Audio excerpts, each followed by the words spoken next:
At around 3 o'clock in the morning on June 5, 2013, the Chicago Police Department were dispatched to the 7200 block of South Green Street after receiving a tip that there was a man with a loaded firearm walking around the area. When the Chicago police arrived on the scene, they spotted Lildurk attempting to hide a loaded .40 caliber handgun inside of his Hyundai Sonata and immediately arrested Durk on the spot. Less than 2 years prior to this, Lildurk was arrested and charged with possession of a firearm with a defaced serial number. According to multiple reports, back in October of 2011, the Chicago police were doing the usual patrol through Lildurk's hood when they came across Durk chasing another individual through the streets. When the cops began to intervene, Durk darted into a nearby alleyway and tossed a loaded nickel semi-automatic handgun underneath a car. Lildurk then ran inside a home on the 6400 block of South Eggleston where police ultimately found Durk sitting on a couch and arrested him. The charge he received for this incident was a Class 3 felony that can carry a 2 to 5 year sentence in an Illinois state prison. Since this was Lildurk's first offense, Durk was able to plead guilty to a reduced charge of aggravated, unauthorized use of a weapon and was sentenced to 1 year in jail. Durk served 87 days of that sentence until he was released on parole on July 27, 2012. With his parole ending on July 27, 2013. That means that during his second arrest on June 5, 2013, Lildurk was already out on parole for a previous felony weapons charge. Things were not looking good for Durk. After being booked into jail, a Cook County judge set Lildurk's bond to $100,000, which means that in order to be released, Durk would need to come up with 10% of that money in cold hard cash. Despite being signed to Def Jam at the time, it seems that Lildurk didn't have access to $10,000 and allegedly reached out to Chief Keef for some New Green Mountain Coffee. Hold up. Let me let this motherfucker get their money off there. Is that the motherfucker's voice? This nigga got a real documentary voice. Fuck. assistance, but Keef didn't show much of an interest in wanting to help Lildurk out. While this was never confirmed by Durk or Keef themselves, it's pretty clear that there was something going on between the two. When Lildurk was initially arrested, members of O Block, 300, 600, and more were tweeting out their condolences to Lildurk. Chief Keef, on the other hand, didn't post anything on social media about Durk other than this somewhat cryptic tweet on June 13, 2013 saying, OTG, hashtag only the glow, which is a play on Lildurk's OTF, only the family. Durk sat in the Cook County jail for over a month before he could come up with the $10,000 bond money to be released. Wait, this is how Cook County like holding cell look? God damn it. Imagine in here full of old savages. Oh my God. And according to rival rapper and gang member P. Rico, Lildurk got beat up in jail and even mentioned that the notorious shooter D. Rose wouldn't even leave his cell. Once home free, Durk took to Twitter and tweeted the infamous lyrics to Chief Keef's First Day Out, further hinting at the fact that Keef didn't bother to help him get out of jail. Days later, Chief Keef would once again tweet OTG.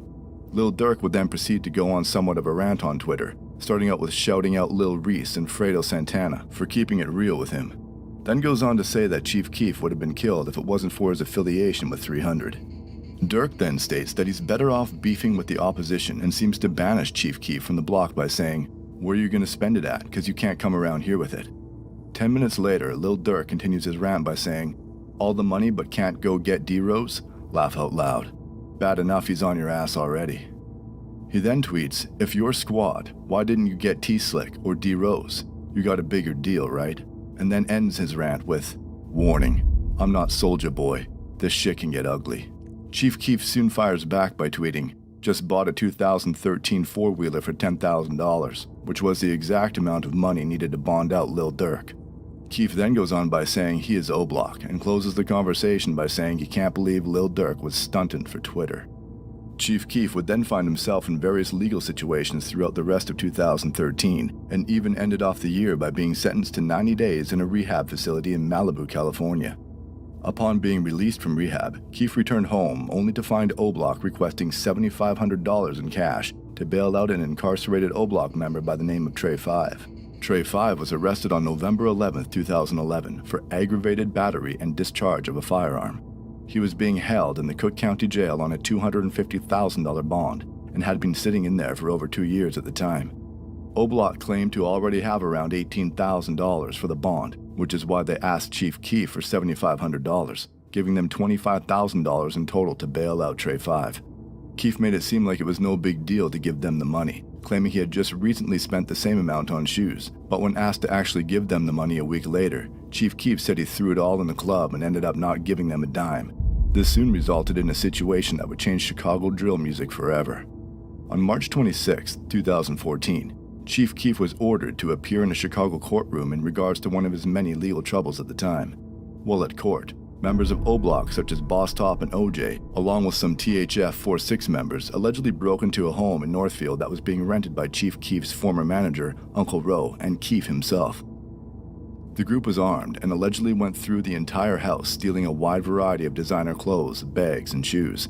It was also reported that Boss Top even stole Chief Keef's daughter's clothes and diapers, along with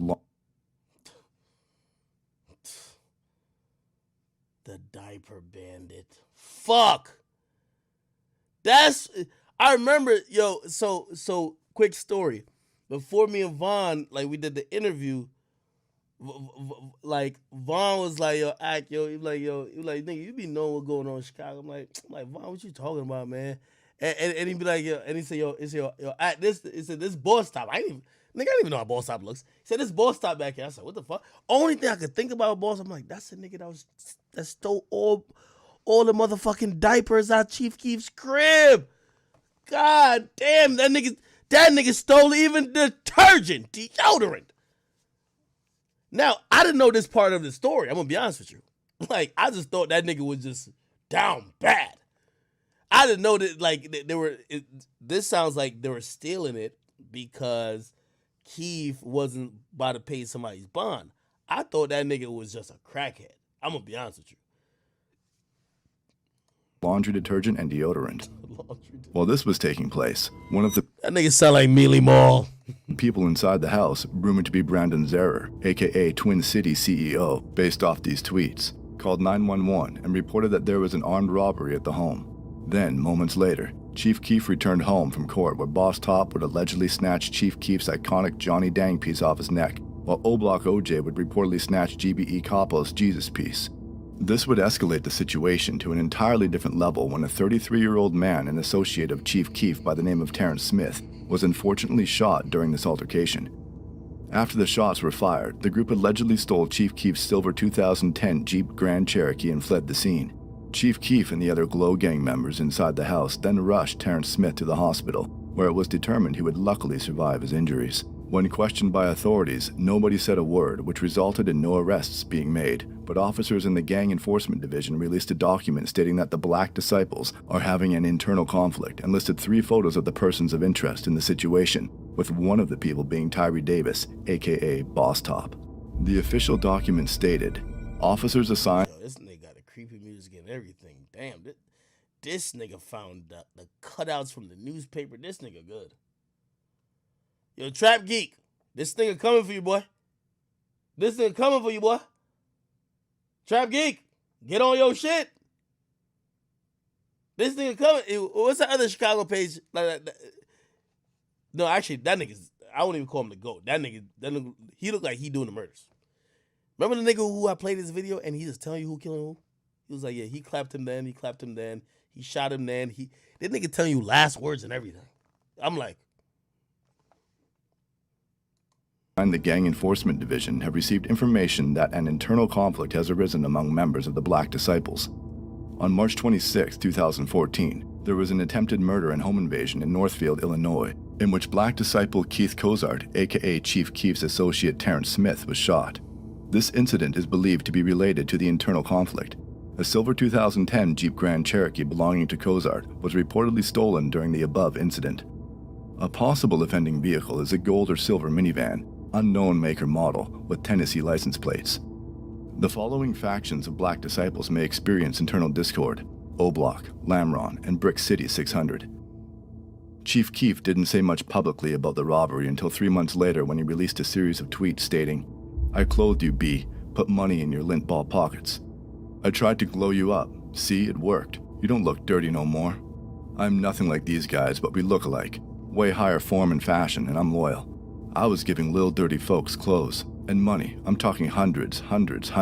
Get them ones up out of here. Folks, they stole KK clothes out of her room, detergent, deodorant, and all on Bloods. They stretched that all right. Montclair's, earrings. God damn, they stole KK's diaper. Holy, man. I ain't gonna lie. I remember when I was reporting on this in the Warren Shark, I'm like, damn, these niggas are really savages. They will steal the fucking diaper off the fucking baby. If that was not a savage, like, come on, man. I didn't know this was whole backstory. Yeah, that's why niggas be like saying I knew everything. Nigga, I didn't know none of this bullshit. The fuck? I didn't know niggas. I never knew it was even like niggas with Keef. That like during that whole shooting shit, I covered it. I thought it was the ops. I didn't know it was like Keef's own like BD niggas. Robins, Trues, Gucci bags, Pellies, Louis Vuitton coats. I can go on and on. But when I found out, I bought it again. And then ends the discussion with, I gave you the glow so you can eat, not try to compete. Lil Dirty GD, folks. Chief Keef would also later call out Boss Top by his real name by tweeting, Tyree Davis stole this too. With Wait. Why it was say, he said, look, he said, wait. He said, not trying to, I gave you the glow so you could eat, not try to compete. Lil Dirty GD, folks. Keef is a BD, right? Why would he call, ain't Boss Top a BD too?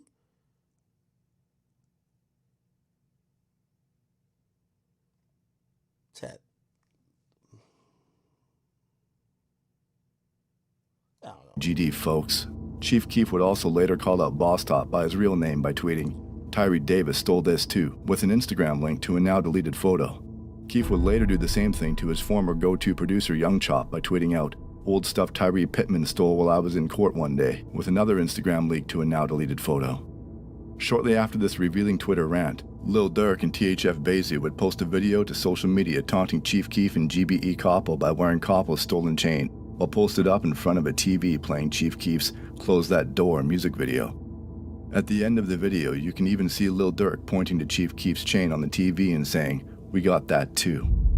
A few weeks later, Chief Keef moved to Los Angeles, California, and hasn't returned back to Chicago, ever since he was betrayed by those he once called family.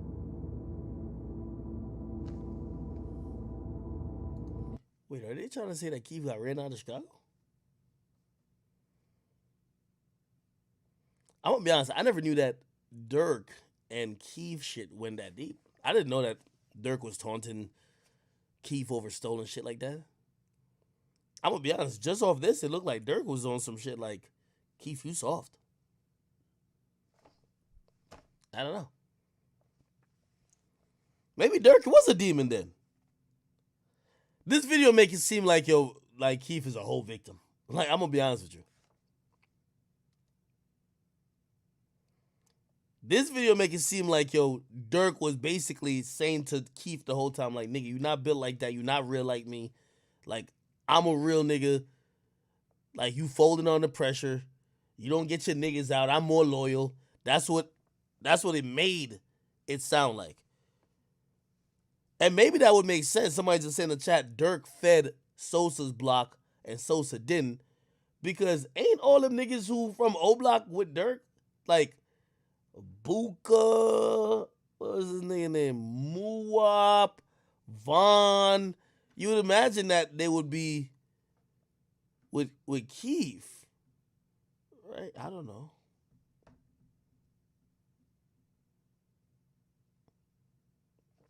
This guy name is Evolve. Bobby Smurf. King Von's dark moment on Twitch. What is this, bro? Hey, check this out. Hey, how much money did you make last week? $3,000. This is based from rumors from the streets.